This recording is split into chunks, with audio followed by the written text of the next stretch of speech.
Esteban. Ayun.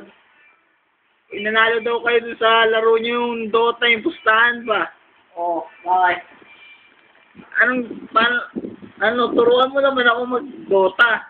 Ano bang ginawa mo kanina? Ba't ikaw daw yung nagdala ng laro ah? O, syempre, magaling ako. Ano ang problema mo? Anong ginamit mong hero? Hero?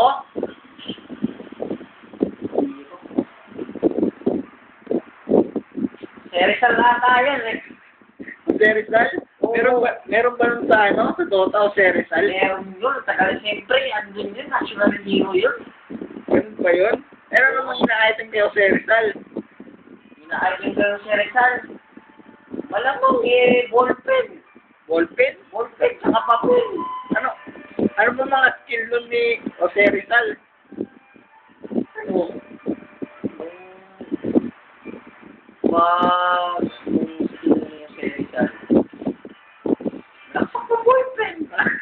Malaksak ng ballpen, meron.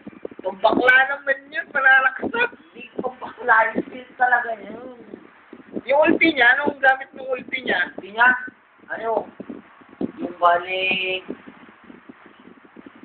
ulti niya, yung kaya kong patigasin, kagaya yung mga monumento niya.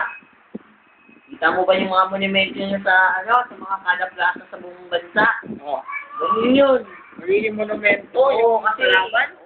kasi kaya naging batos yung Serizal Gabo tingin niya yung sarili niya sa salamin, yung ginamit niya yung ulti niya, yun, tumigas siya. Ano ba yun? Oo. Kala ko, ano bang version ng Dota yan? Bakit may Serizal? Filipino version. Filipino version? Oo, ando nga si Andres Bonifacio. Dadalang kita. Paano kayo nanalo kanina? Ha? Nanalo kanina? Oo.